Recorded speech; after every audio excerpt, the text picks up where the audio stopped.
Bismillahirrahmanirrahim. Assalamualaikum warahmatullahi wabarakatuh.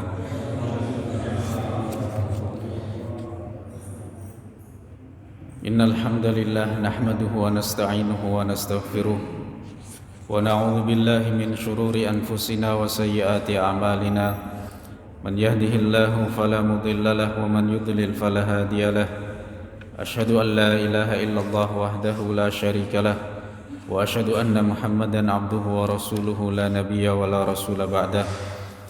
Allahumma salli ala sayyidina wa nabiyyina Muhammadin wa ala alihi wa sahbihi wa man tabi'a hudahu wa sunnatahu wa salaka nahjahul qawim ila yaumiddin ajma'in, amma ba'd. Fa ya rabbi zidni ilma warzuqni fahma. Rabbi shrah li sadri wa yassir li amri wahlul 'uqdatam min lisani yafqahu qawli. Subhanaka la ilma lana illa ma 'allamtana innaka antal alimul hakim. Shadaqallahul azim. Bapak Ibu sekalian, kaum muslimin dan muslimat yang dimuliakan oleh Allah Subhanahu wa taala, kita akan lanjutkan tafsir surat Al-Kahfi. Terakhir kita sampai pada ayat yang ke 80. Allah Subhanahu wa taala berfirman, "A'udzubillahi minasyaitonir rajim." Kita mulai dari Murojaah ayat ke-79. Ammas safinatu fakanat limasakina ya'maluna fil bahri fa'aradtu an na'ibaha wa kana wara'ahum maliku ya'khudhu kulla safinatin ghasba.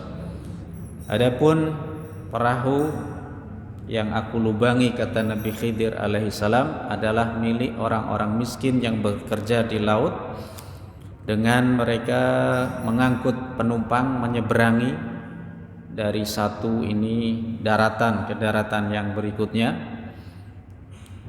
Kemudian mereka mengambil upah dari jasa mereka menyeberangkan orang, adalah milik orang-orang miskin.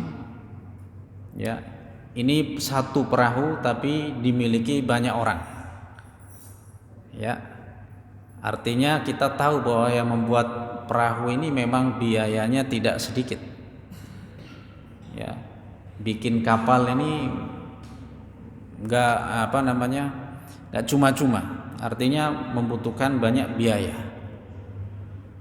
Nabiullah Nuh alaihi salam ketika bikin bahtera yang besar, tentu kapal Nabi Nuh dengan kapal orang miskin yang dikisah ini tentu berbeda.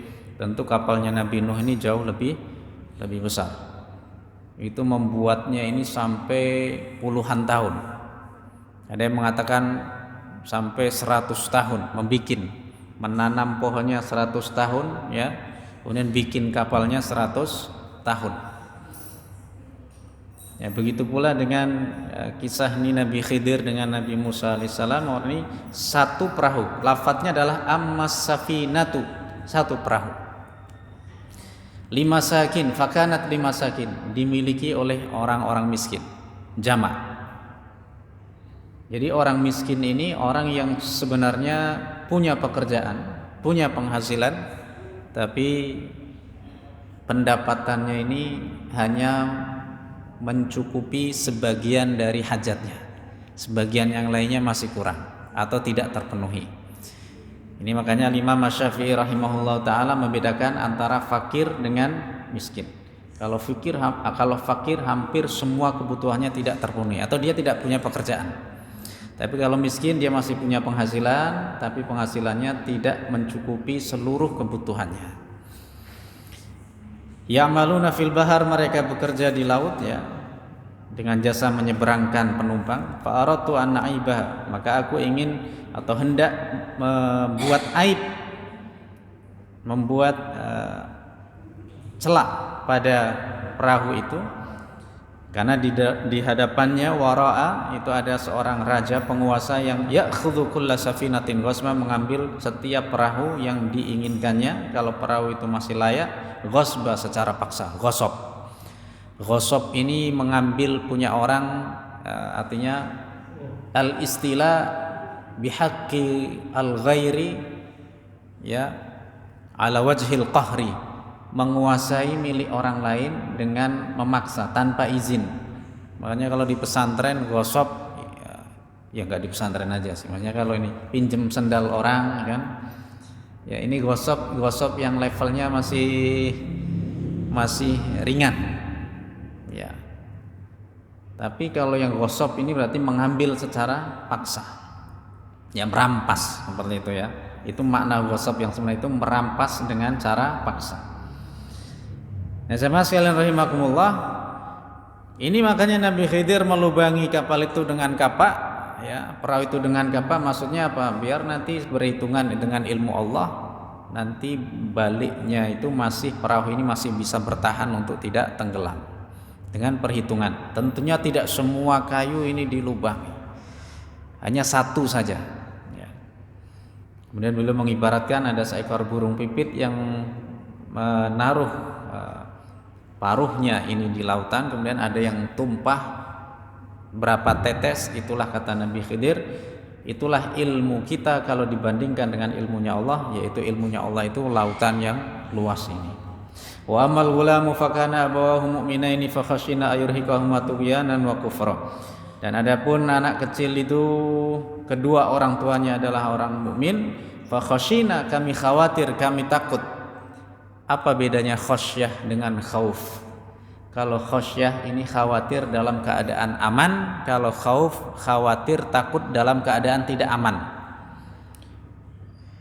Kata khasyah tidak layak disematkan, artinya pada kita ketemu sama hewan buas, makanya kita ketemu sama anjing, akhsha.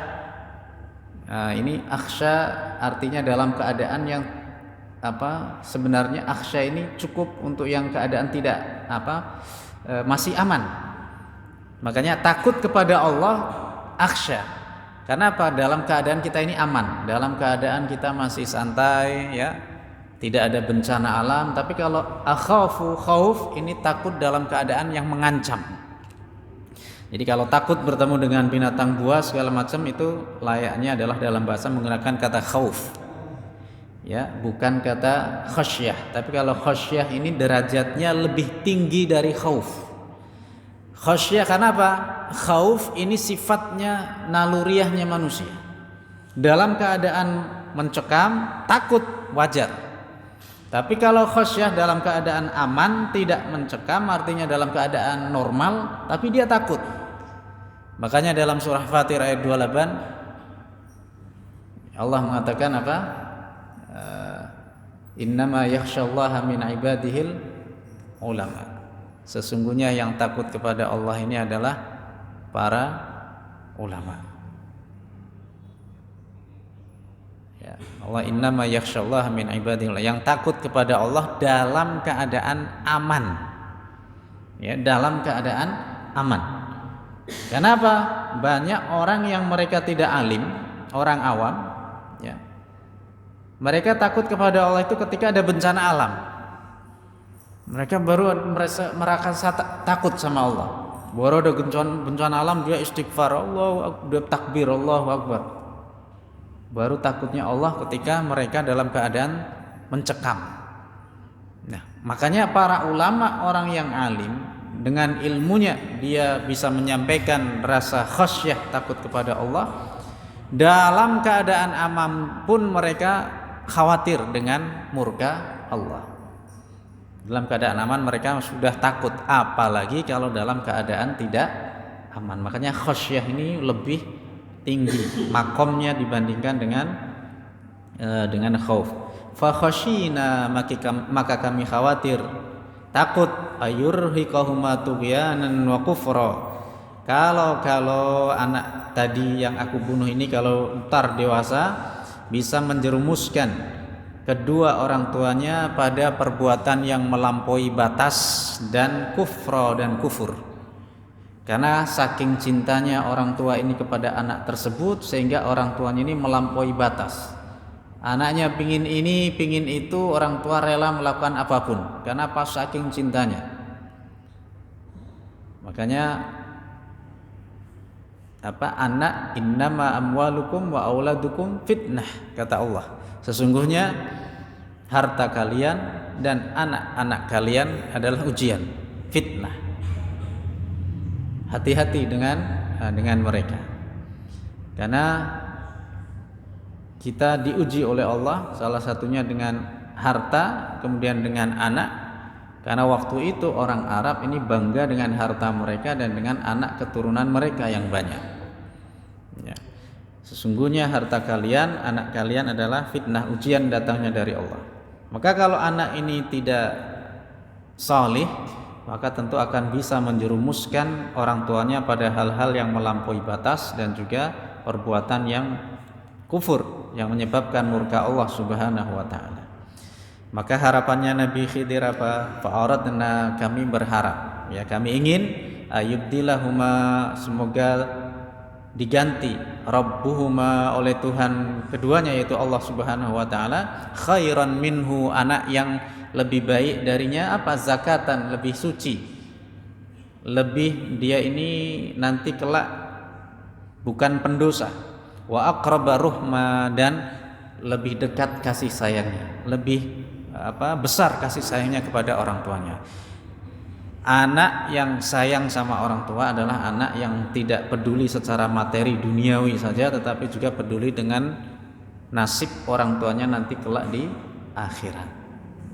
Inilah bagaimana orang tuanya ini bisa, anaknya bisa taubat. Syukur orang tuanya juga bisa taubat. Anaknya hijrah, orang tua juga hijrah.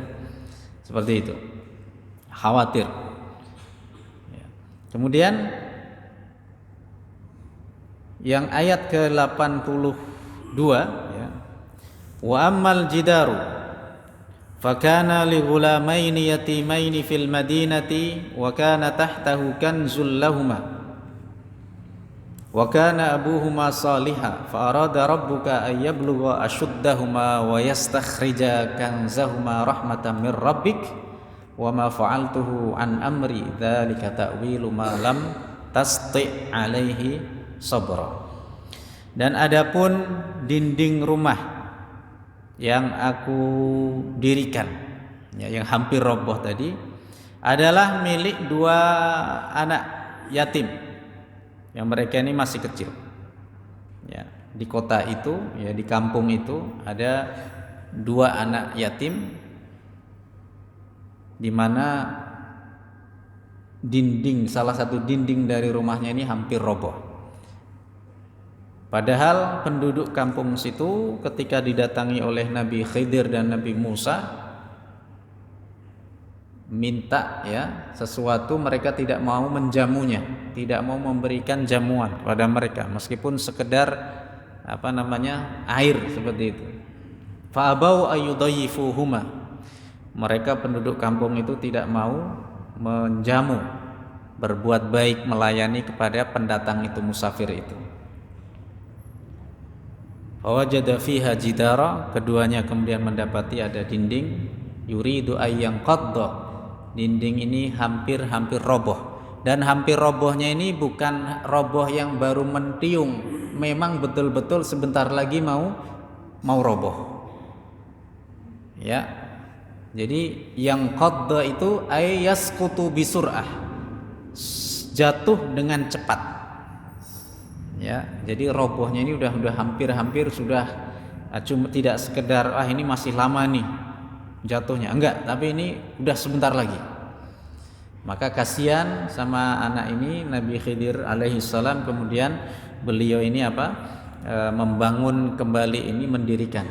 Dikila dalam riwayat dikatakan beliau usapkan ini pada dinding itu dengan mukjizat datangnya dari Allah Subhanahu wa taala, kemudian bangunan itu pun kembali berdiri tegak dan kokoh.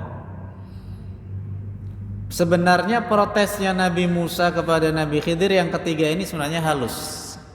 Jadi kalau kita lihat grafiknya, protes yang pertama itu kan laqad ji'ta syai'an imra, yang kedua laqad ji'ta syai'an nukra.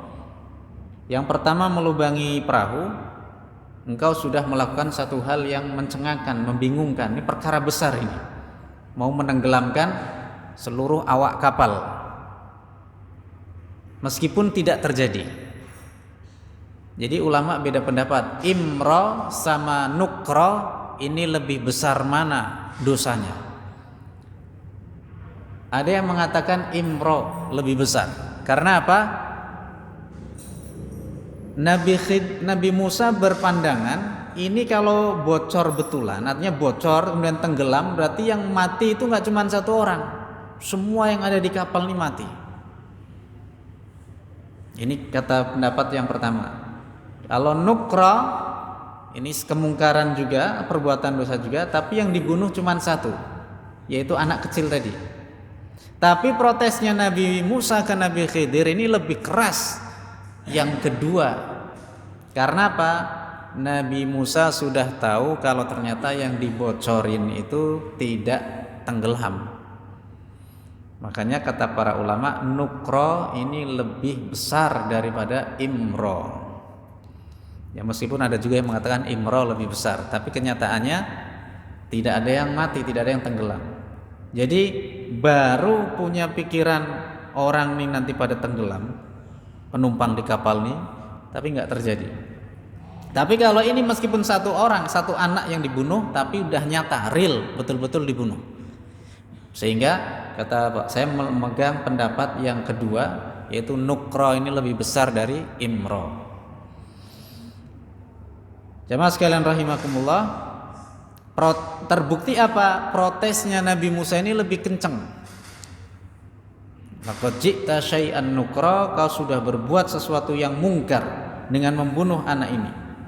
Kalau yang tadi cuma melubangi kapal, tapi memang tidak tenggelam, ya kan? Cuman bahasanya udah khawatir betul nih kalau tenggelam gimana. Tapi yang kedua betul-betul melihat di depan mata kepala, ya, di depan mata kepala sendiri Nabi Musa melihat anak itu dibunuh. Lagi main lagi jalan-jalan di pesisir pantai, ada anak-anak bocah lagi main, kemudian Nabi Khidir memanggil anak itu, ya menggendengnya lalu dibawa ke tempat yang agak sepi, Nabi Musa mengikutinya dan kemudian anak ini dibunuh. Maka jelas-jelas itu di depan mata beliau membunuh anak yang tidak berdosa. Nabi Musa akhirnya apa? Qala aqatalta nafsan zakiyatan bighairi nafsin laqad ji'ta syai'an nukra. Dan Nabi Khidir pun juga membalasnya lebih tegas lagi dari yang pertama. Kalau yang pertama qala alam aqul innaka lan tastati'a ma'iya sabra. Tidak ada lakanya. Bukankah aku sudah bilang kau tidak akan bisa sabar bersamaku. Kalau yang kedua ada lakanya. Qala alam aqul laka innaka lan tastati'a ma'iya sabra. Bukankah aku sudah bilang kepadamu. Nah, ini berarti ada penegasan. Bukankah sudah bilang kepadamu. Kalau yang pertama tadi enggak ada kepadamunya. Sesungguhnya kamu tidak bisa sabar terhadap keputusanku ini. Ya. Maka Nabi Musa minta maaf. Qad balagta min ladunni udhra. Jadi intinya engkau sudah banyak maunya memberi kesempatan kepadaku, ini mungkin yang terakhir kalinya. Qala in sa'altuka an syai'in fala tusahibni, ya kan? Kalau aku bertanya lagi, maka jangan jadikan aku sebagai santri kamu, santri engkau. Jangan dijadikan sebagai murid, jangan jadikan sebagai teman. Ya. Maka ketika keduanya ini sampai di sebuah kota, di sebuah desa, kan? Tidak dijamu oleh minta makanan, tidak dijamu, duduknya pada pelit, ya kan? Maka mendapati tadi dinding rumah dari dua anak yatim ini hendak roboh, ya roboh hampir roboh, sudah hampir sedikit lagi roboh, bukan roboh yang masih lama, enggak, hampir lagi sedikit lagi. Maka protesnya Nabi Musa ini sebenarnya ringan. Jadi grafiknya itu gini, ya ini grafik ini agak sedang, kemudian naik, yang kedua, yang ketiga itu turun. Nah, apa? Sebenarnya nggak protes, cuman usul. Apa usulnya? Lau syi'ta lattakhadta alaihi ajra. Kalau engkau mau minta upah dari jasa kamu mendirikan rumah ini. Nah ini belum apa-apa sudah protes lagi, karena qala hadza firaqu baini wa bainik. Maka jawaban Nabi Khidir, inilah perpisahan antara diriku dan dirimu. Sudah 3 kali. Makanya kata Rasulullah, kalau seandainya Nabi Musa ini bersabar dengan Nabi Khidir, sungguh akan diceritakan kepada beliau kisah-kisah yang lebih banyak daripada itu. Tapi ini hikmahnya, artinya cukup sampai di sini saja. Artinya memang intinya apa? Orang ini, hikmah dari kisah ini, orang ini jangan terlalu fokus maaf. Artinya gini, ihsan itu ma'rifatullah, mengenal Allah dengan baik. Ihsan anta budallah ka'annaka tarah fa illam takun tarah fa innahu yarak.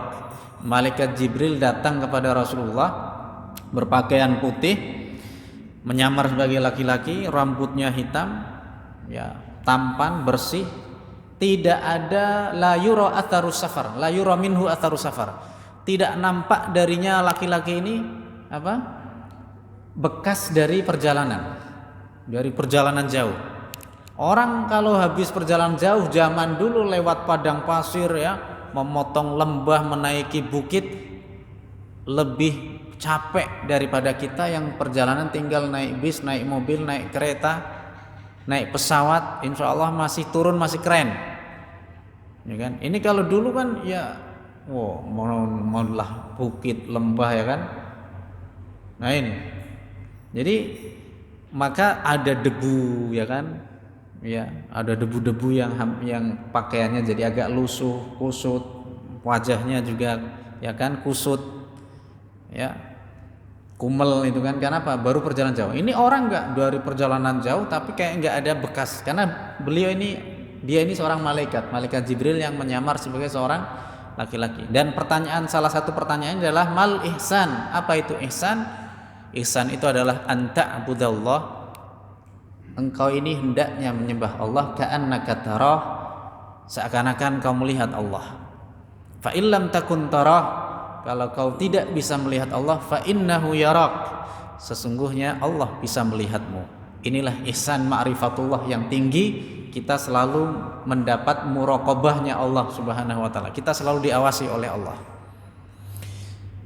Makanya ini kisah dari sepenggal kisah Nabi Musa dan Nabi Khidir ini sepenggal kisah tentang ma'rifatullah, ihsan. Artinya kita ini sedikit, karena Rasulullah mengatakan kalau Nabi Musa ini mampu bersabar, maka beliau akan tahu hal-hal yang lebih daripada itu. Tapi kenapa cukup yang segitu aja? Ini bagi kita orang awam. Nabi Musa saja hal yang semacam ini nggak dikasih tahu lebih, bagaimana dengan kita? Makanya saya orang ini jangan terfokus pada ini bangga dengan hal-hal yang sifatnya, ya maaf, saya meyakini karomah, saya meyakini yang namanya kemuliaan orang yang soleh ini benar ada. Tapi kadang orang ini lebih bangga yang ke situ, tapi tidak ada usaha untuk bisa mendapatkan bagaimana artinya dia ini istiqomah dalam syariatnya. Sehingga ada orang, tekan ma'rifat, makanya syariatnya. Nah ini, padahal bukan seperti itu. Artinya kita ini secara tidak langsung kisah ini kita ini fokus kepada syariat kita dulu. Benar apa enggak? Udah betul enggak? Sudah baik enggak hubungan kita dengan Allah melalui ibadah kita yang bersifat syariat ini? Salat kita gimana? Puasa kita gimana? Zakat gimana? Sedekah gimana? Ya. Senyum sama temennya gimana? Ya kan? Suka nolong orang enggak? Ya, suka jenguk sakit enggak?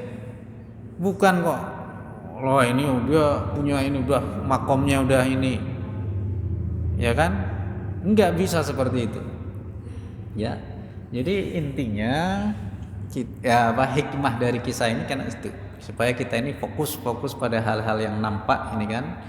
Masalah yang hal-hal keajaiban itu ada, tapi tidak artinya jangan kita fokus ke situ. Ada orang pengen ke masalah karomahnya, keajaibannya, kemukjizatnya, tapi syariat dia lewat. Ini yang salah. Ya. Jadi seperti itu. Ini hikmah dari kisah kedua nabi ini, Nabi Khidir atau Nabi Khadir ya, alaihi salam, dan Nabi Musa alaihi salam.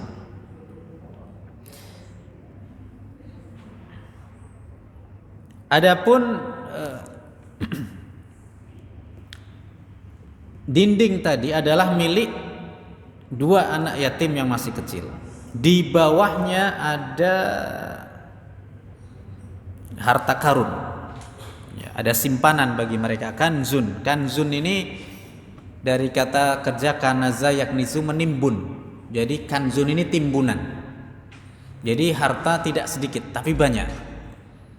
Kanzun, ya.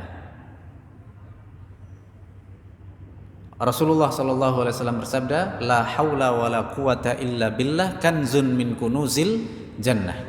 Kalimat hauqalah, kalimat la haula wala quwata illa billah adalah simpanan yang besar dari simpanan-simpanan yang ada di surga. Jadi simpanan yang banyak, tidak sedikit. Kanzun.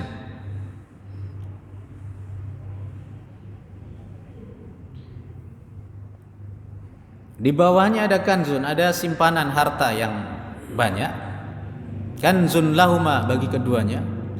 Wa kana abuhuma salihah, dan kedua ayahnya, ya, orang tuanya ini adalah orang yang saleh. Fa'arada rabbuka ayyablugha ashuddahuma, maka Tuhanmu Allah Subhanahu wa taala menginginkan kedua anak ini sampai pada usia dewasa. Usia dewasa di sini maksudnya usia yang asyud, usia matang. Ini ada ulama mengatakan asyud ini usia 18 tahun ke atas, ya 20 tahun. Ya, lebih, artinya anak ini sudah nalar, berpikir, sudah boleh tasarruf. Tasarruf ini membelanjakan harta. Karena di bawah itu anak SD dia masih mamnu anit tasarruf, nggak bisa dia dipegangi duit banyak, ya, nggak bisa. Tapi anak yang sudah mulai berpikir logis bisa membelanjakan harta yang dia punya, ya. Karena ada orang-orang yang tidak boleh mamnu anit tasarruf, itu seperti orang gila. Meskipun itu hartanya sendiri, tapi harus saudaranya harus menahan. Anak yatim yang masih kecil ditahan, jangan dikasih dulu. Nanti kasihnya kalau dia sudah besar. Ya. Kemudian orang gila, ya. Kemudian orang safih. Safih ini orang yang pendosa, orang bodoh, terlalu dia suka menghambur-hamburkan harta. Ini juga kita tahan hartanya supaya dia tidak menghabiskan hartanya tadi.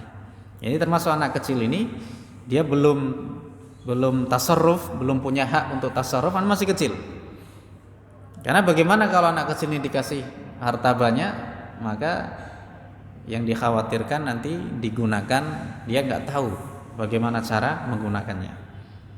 Dan kedua, dan ayahnya ini adalah orang yang soleh. Allah ingin supaya keduanya ini sampai pada usia matang, dewasa. Wa yastakhrija kanzahuma, dan mereka keduanya mengeluarkan harta karun tadi di bawah dinding tadi. Rahmatan mir rabbik, sebagai kasih sayang, rahmat yang datang dari Tuhanmu Allah Subhanahu wa taala. Wa ma fa'altuhu an amri, tidaklah aku melakukan itu atas urusanku, kehendakku. Bukan itu. Itu semua adalah urusan ini wahyu yang Allah perintahkan kepadaku. Dzalika ta'wilu ma lam tasti' alaihi sabra, itulah takwil, penjelasan, tujuan perkara yang kau tidak bisa sabar karenanya. Jemaah sekalian, apa perbedaan tastati dengan tasti? Mungkin kita sudah. Kalau secara makna sama, tidak. Tasti sama tastati ini bisa, mampu. Tapi kalau kita telaah lebih dalam lagi secara bahasa, kalau tastati ini kemampuan, bisa karena ada usaha. Tapi kalau tasti enggak bisa, tapi memang artinya gini, bisa atau malam tasti alai sabra ini enggak bisa, mau ada usaha atau enggak. Kalau tastati ini bisa yang ada usaha, kalau tasti yang tanpa usaha. Ya, saya ulangi lagi, tastati ini bisa karena dia ada usaha. Jadi kalau tasti ini bisa, usaha ada tapi artinya secara naluriahnya dia manusia, ini nalarnya manusia, fitrahnya dia bisa. Tapi kalau tastati ada usaha yang lebih daripada itu. Ya. Makanya di sini yastakhrija, mereka berusaha untuk mengeluarkan. Ya, kanzahuma, simpanan itu sebagai tanda rahmat dari Tuhan kamu. Jamaah sekalian rahimakumullah. Lalu apa sih simpanan yang dimaksud? Ya. Ada satu riwayat ya bahwasanya simpanan yang dimaksud ini adalah zahab wa fiddah, adalah emas dan perak. Ada juga lauh, ada dipan, papan gitu ya, papan kecil yang terbuat dari emas, mastur. Kemudian tertulis di papan itu yang lempengan terbuat dari emas. Di situ ada tulisannya, ada pesannya seperti ini. Ya, saya akan bacakan.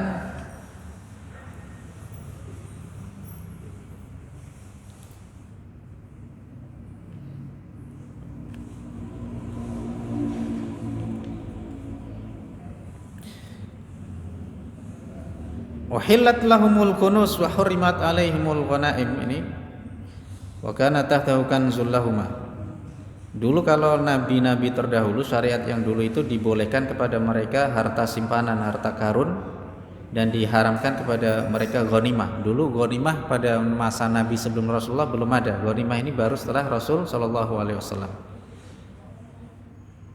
Kemudian ini hadis dari Abu Darda, kalau kita dihalalkan ghanimah, tapi kalau harta simpanan ini nggak boleh. Kita nggak boleh menyimpan harta, ya kan? Walladzina yaknizuna adz-dzahaba wal fiddata wa la yunfikunaha fi sabilillah fabashshirhum bi'adzabin alim. Orang-orang yang menyimpan emas dan perak, ya, dan tidak menginfakkannya di jalan Allah, tidak menzakatinya, maka beri kabar gembira kepada mereka dengan siksa yang pedih. Yauma yuhma 'alaiha fi nari jahannam, hari di mana mereka disetrika, dipanaskan, dipanggang di neraka jahanam. Fatukwa, lalu mereka disetrika biha jibahuhum, bersama harta yang mereka simpan itu, jibahuhum, ya, jibahum jabha, artinya apa namanya, muka mereka ini. Jadi muka mereka nih depan, wa dzuhuruhum, dan punggung mereka disetrika dengan harta yang mereka simpan tadi. Lalu dikatakan kepada mereka, hadza ma kanastum, ini yang kalian simpan dulu. Fadzuqu ma kuntum taknizun, maka rasakan apa yang kalian simpan. Kalau syariat dulu boleh menyimpan harta seperti ini, tapi kalau kita ini nggak boleh, harus dikeluarkan ini seperti itu. Berarti kita kalau dulu cuman karena nggak boleh ghanimah, jadi cuman dibalik saja syariatnya. Lalu di sini akhrajal Bazzar, Imam Al-Bazzar, Ibnu Abi Hatim, dan Ibnu Mardawaihi dari Abu Dzar, yang hadis ini diangkat, dirofakkan, marfu sampai Rasulullah. Qala, Abu Dzar berkata, innal kanzal ladzi dzakarahu Allahu fi kitabihi, sesungguhnya harta karun, simpanan yang dimaksud di surat Al-Kahfi ini, ya, ayat di surat Al-Kahfi di ayat 82 ini,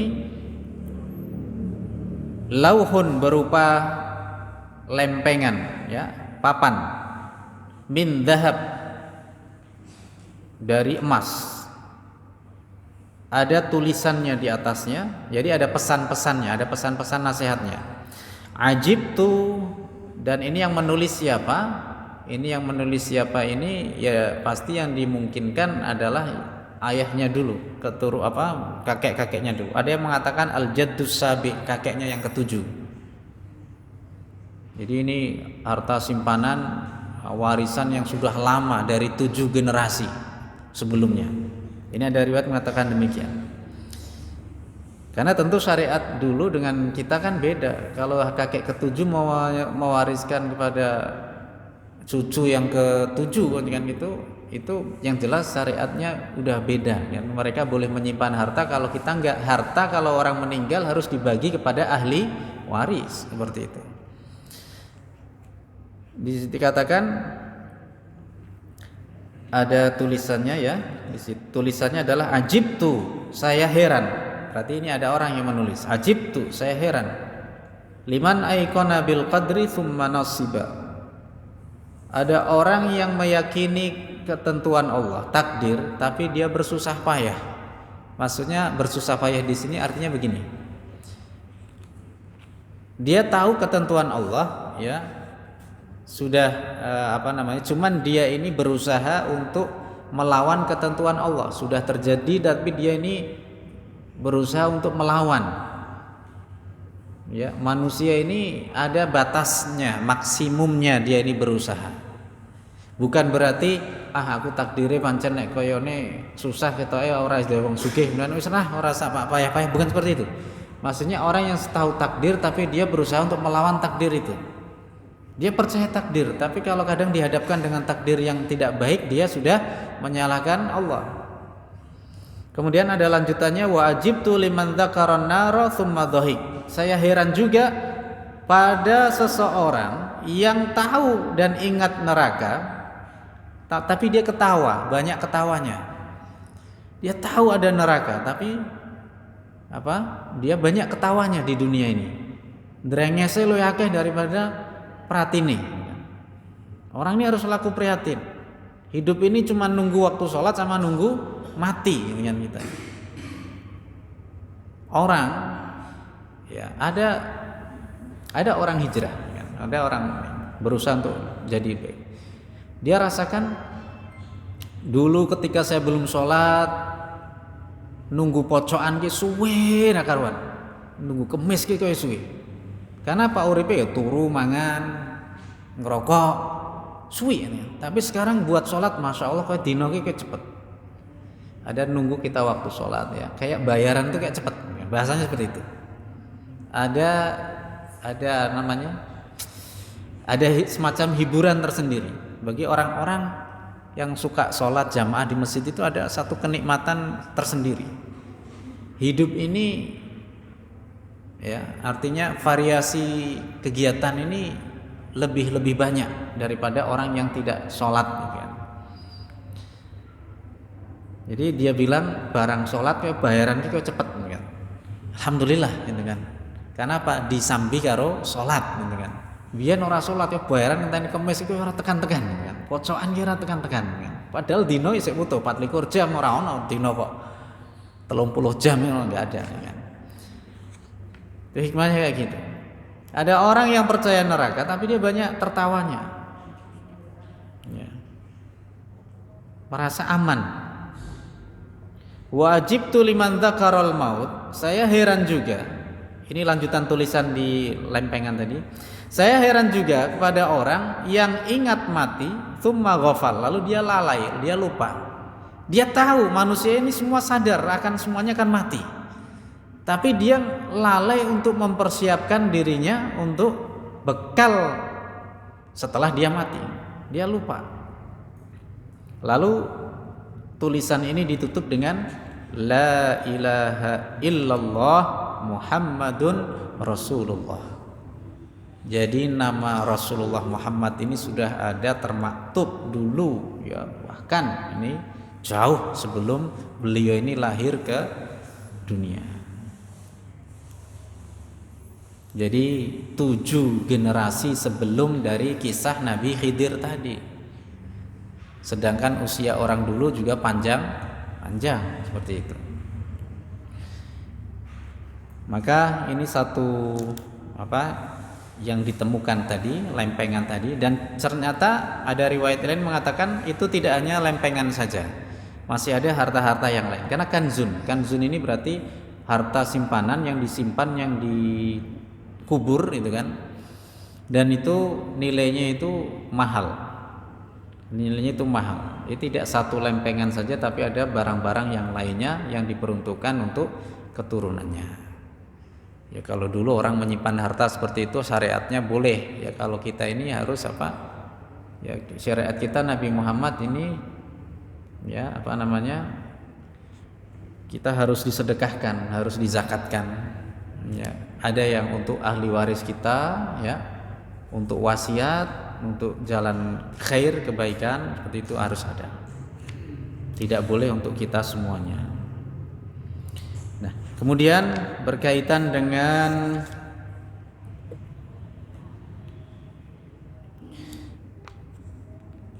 bapaknya yang saleh ini, ya. Wa kana abuhuma salihah. Jadi orang tua yang soleh, yang konon katanya ini adalah kakek yang ketujuh sebelumnya, menurunkan anak-anak juga yang soleh. Dari riwayat dari Ibnu Abbas radhiyallahu anhuma, beliau berkata menafsirkan ayat ini, wa kana abuhuma salihah. Ayah dari atau kakek dari kedua anak yatim ini adalah orang soleh.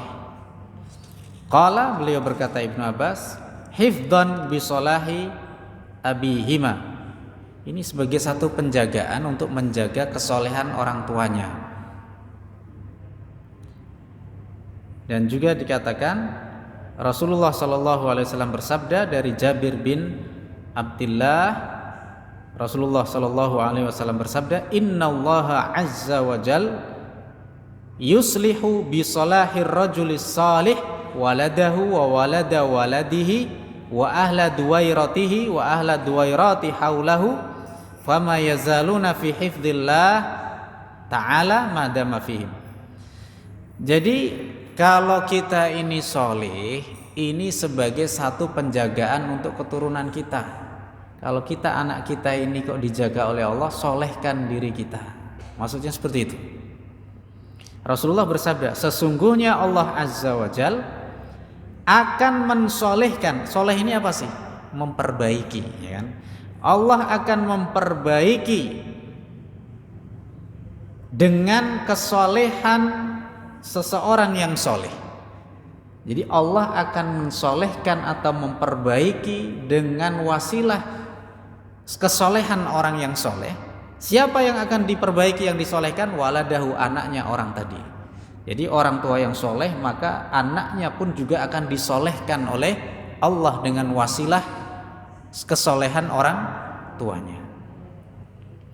Wa walada waladihi, dan anak-anaknya, cucunya, dan juga anak-anak yang ada di sekitarnya ini, ya, yang masih anggota keluarganya, mereka ini akan masih dalam penjagaan Allah Ta'ala selama orang itu masih ada. Jadi ternyata dengan kesolehan kita ini, anak kita juga akan dijaga oleh Allah Subhanahu wa Ta'ala. Baca zikir pagi sama petang, ya, insya Allah kita akan dijaga. Maka itu akan imbasnya juga insya Allah anak kita pun juga akan dijaga oleh Allah Subhanahu wa Ta'ala. Jadi intinya kalau kita ingin keturunan soleh, maka solehkan diri kita. Pantaskan dulu diri kita ini. Pantas gak kita ini dapat anak yang soleh? Serasa kakean protes lah, kayak Nabi Nuh anaknya ono sing nih. Jangan kayak gitu, ya.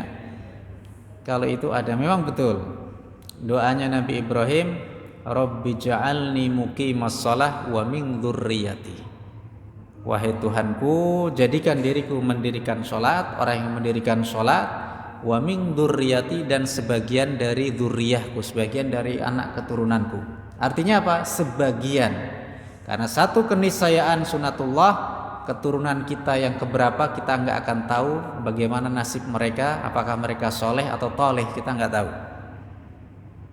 Tanggung jawab kita adalah yang ada di hadapan kita ini sekarang. Anak kita, solehkan anak kita dengan kesolehan kita. Nanti anak kita yang akan melanjutkan estafet perjuangan untuk mensolehkan keturunannya pada cucu kita. Nanti cucu kita akan meneruskan pada cicit kita. Terus seperti itu. Makanya di sini solehkan dulu diri kita sehingga anak kita akan soleh. Nanti anak kita soleh akan mensolehkan anaknya dan seterusnya. Insya Allah. Subhanakallahumma bihamdika asyhadu an la ilaha illa anta astaghfiruka wa atubu ilaik. Alhamdulillahirabbil alamin. Tsumma assalamu alaikum warahmatullahi wabarakatuh.